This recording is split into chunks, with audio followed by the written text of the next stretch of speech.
Hello student, this is Shaheen and in this particular lecture video we are going to discuss BPAS 184 Logistic Management Assignment।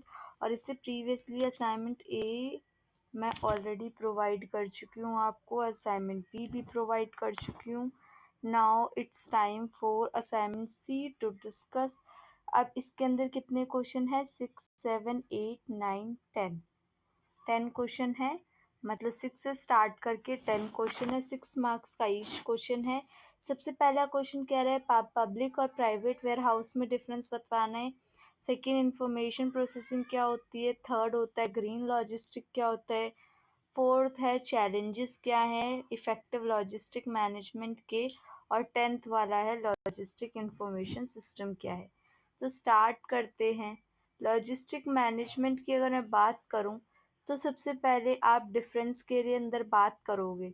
ठीक है, difference क्या होता है? Public ware house और insurance mandatory होता है, लेकिन प्राइवेट वेयर हाउस के लिए इंश्योरेंस मैंडेटरी नहीं होता, ऑप्शनल होता है। पब्लिक वेयर हाउस को ऑपरेट किया जाता है इंडिपेंडेंट बिजनेस में, जबकि प्राइवेट आपका मेन बिजनेस डिपार्टमेंट को कंसिडर किया जाता है। पब्लिक वेयर हाउस को लोकेट किया जाता है स्टार्टिंग में, जबकि प्राइवेट हाउसेस ज़्यादातर ऑनर के घर के पास होते हैं। पब्लिक वेयर हाउस ज़्यादा बड़े होते हैं, प्राइवेट वेयर हाउस छोटे होते हैं। पब्लिक वेयर हाउस क्या किया जाता है? ज़्यादातर उसको हायर किया जाता है मेंबर के लिए, पब्लिक के लिए, जबकि जो प्राइवेट वेयर हाउस है ये ज़्यादातर ऑनर के लिए होता है। और भी कुछ और पॉइंट्स आपको इंक्लूड करने हों तो ये वाला पॉइंट आप इंक्लूड कर सकते हो, 6th पॉइंट, कि जो पब्लिक वेयर हाउस होते हैं ये आपके सेफ्टी पर्पसेस से इतने ज़्यादा सेफ नहीं होते, प्राइवेट वाले सेफ होते हैं, लेकिन public warehouse at the same time less expensive होते हैं as compared to the private warehouse. तो ये आप पॉइंट ऐड ऑन कर सकते हो ना। इंफॉर्मेशन प्रोसेसिंग क्या होता है? तो सबसे पहले इंफॉर्मेशन को समझते हैं। इंफॉर्मेशन का मतलब होता है कोई भी डाटा जो आप रिसीव कर रहे हो डेली बेसिस पे। ठीक है, डायरेक्टली इंफॉर्मेशन हो रही है, mass media, electronic data around form हो रही है, ये सब आपकी इंफॉर्मेशन कहलाती है। ठीक है, इंफॉर्मेशन कोई भी हो सकती है। Body of knowledge to be acquired by systematic exposure और study. Application of knowledge or skills yield expertise and additional analytic. Moreover, every living entity is endowment with the information in the form of a genetic code. फिर उसके बाद information को जब आप process करोगे, मतलब आप रॉ डेटा को इंफॉर्मेशन बनाओगे, इंफॉर्मेशन को दूसरे लोगों तक पहुंचाओगे और ऐसे पहुंचाओगे कि दूसरी साइड को भी इजीली कम्युनिकेट हो सके आपकी बात, तो वो इंफॉर्मेशन प्रोसेसिंग कहलाएगा। ओके, नाउ ग्रीन लॉजिस्टिक की स्ट्रैटेजीज क्या हैं? तो अगर मैं बात करूं तो सबसे पहला पॉइंट आता है आप इन्वेस्ट करोगे in warehouse management system में।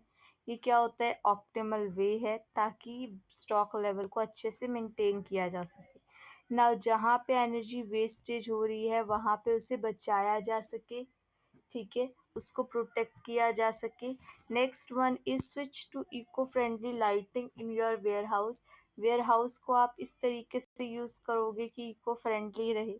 ठीक है, वहाँ पे आप क्या करोगे? कंसिडर करोगे रूफ टॉप सोलर पैनल, वहाँ से आप इलेक्ट्रिसिटी को भी सेव कर सकते हो, एनर्जी को भी सेव कर सकते हो।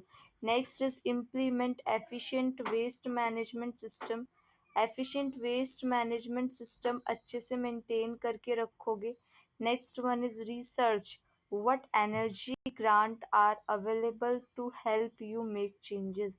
रिसर्च किया जा सके, जो एनर्जी आपके पास अवेलेबल है उनकी रिसर्च वगैरह की जा सके।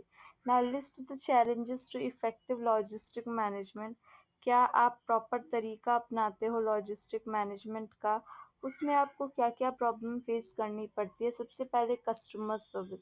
कहीं ना कहीं ये एक लूप होल होता है, क्योंकि अगर हम कस्टमर सर्विस ही नहीं समझ पाते तो कस्टमर को टैकल भी नहीं कर पाएंगे। और जो कस्टमर एक्सपेक्टेशन है वो दिन पे दिन बढ़ती जा रही है। वो चाहते हैं फास्ट शिपिंग हो, आपका कोई डिले ना हो। ठीक है, इन सब चीज़ों के ऊपर वर्क करना पड़ रहा है, जो कि एक तरीके से कभी कभी चैलेंज होता है।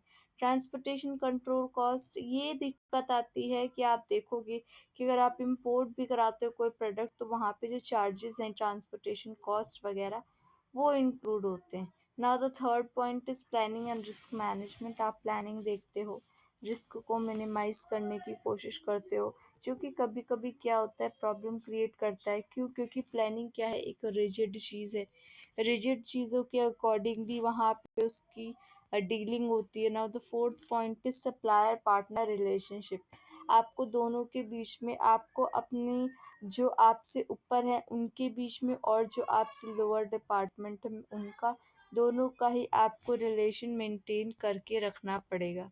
नाउ गवर्नमेंट एंड इन्वायरमेंटल कन रेगुलेशन, ये भी इम्पॉर्टेंट है क्योंकि कहीं ना कहीं आपको और बंदिशों में डालती है कि आपको अपना प्रोडक्ट इस तरीके से पिन मेंटेन करके रखना है, कोई वहाँ पे प्रॉब्लम नहीं होनी चाहिए, दिक्कत नहीं होनी चाहिए। और पॉल्यूशन रिलेटेड इन सब चीज़ों का भी आपको ध्यान रखना पड़ता है, जो कि कहीं ना कहीं या तो आपकी कॉस्ट को बढ़ाता है या आपके लॉजिस्टिक फंक्शन को कहीं ना कहीं कम करता है। Last point is what are the requirement and component of logistic information system. क्या कंपोनेंट है, क्या ज़रूरतें हैं लॉजिस्टिक्स इंफॉर्मेशन सिस्टम की। तो अगर मैं बात करूं रिक्वायरमेंट, तो सबसे पहले एक ऑर्गेनाइजेशनल डिसीजन लेना पड़ता है हर एक लेवल पे।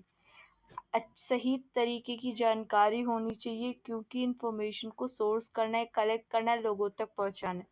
Volume and quality of information, आपको क्वालिटी भी होनी चाहिए, क्वांटिटी, दोनों ही इंफॉर्मेशन मैटर करेगी। रॉबस्ट कंट्रोल मैकेनिज्म, इतना अच्छा खासा कंट्रोल मैकेनिज्म होना चाहिए, वहाँ पे आपका एक ट्रस्ट वर्दीनेस होना चाहिए।